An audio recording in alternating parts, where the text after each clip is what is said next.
इंद्रिय संयम, द्वारपाल को साधना, 9 द्वारों के आकर्षण को नियंत्रित करना ही पहला कदम है। दृष्टि संयम, अनावश्यक दृश्य और विकर्षणों से बचें। दिन में कुछ समय त्राटक एक बिंदु पर दृष्टि स्थिर करना का अभ्यास करें। श्रवण संयम, केवल वही सुने जो मन को शुद्ध करे, भजन, मंत्र या प्रेरणादायक वचन। स्वाद संयम, भोजन में सादगी और सात्विकता अपनाएं। स्पर्श संयम, बाहरी सुखों की लत से बचें और ध्यान के दौरान शरीर को स्थिर रखें। 2. प्राणायाम, नासिका के द्वार से भीतर प्रवेश श्वास ही जीवन का सेतु है। प्रतिदिन अनुलोम विलोम और भ्रामरी प्राणायाम का अभ्यास करें। श्वास को धीमा और गहरा करने से मन स्वतः भीतर की ओर मुड़ता है। यह अभ्यास नासिका के द्वार को केवल हवा का मार्ग नहीं, बल्कि चेतना का मार्ग बना देता है। 3. मौन साधना, मुख के द्वार को पवित्र करना। दिन में कुछ समय मौन व्रत रखें। बोलने से पहले सोचें, क्या यह सत्य है, क्या यह आवश्यक है, क्या यह शुभ है। मौन में शब्दों की ऊर्जा भीतर संचित होती है और ध्यान में सहायक बनती है। 4.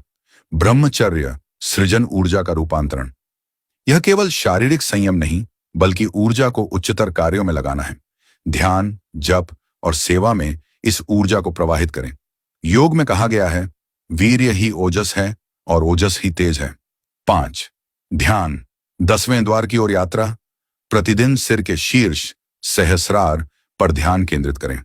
कल्पना करें कि वहां एक कमल खिल रहा है और उससे प्रकाश भीतर और बाहर फैल रहा है। मंत्र जप, विशेषकर AUM या सोहम, इस केंद्र को सक्रिय करने में सहायक है। 6. सत्संग और गुरु मार्गदर्शन। सही मार्गदर्शन के बिना यह यात्रा कठिन हो सकती है। ऐसे गुरु या साधक समुदाय से जुड़ें जो इस मार्ग पर अनुभवी हों।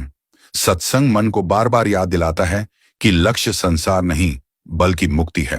याद रखें, 9 द्वारों को बंद करने का अर्थ यह नहीं कि आप संसार से भाग जाएं, बल्कि यह है कि आप इन द्वारों के स्वामी बने, इनके दास नहीं। जब इंद्रियां नियंत्रित होती हैं, प्राण स्थिर होता है और मन भीतर की ओर मुड़ता है, तभी 10वां द्वार खुलता है। 9 द्वार, 9 रास्ते बाहर की ओर और एक अदृश्य मार्ग भीतर की ओर।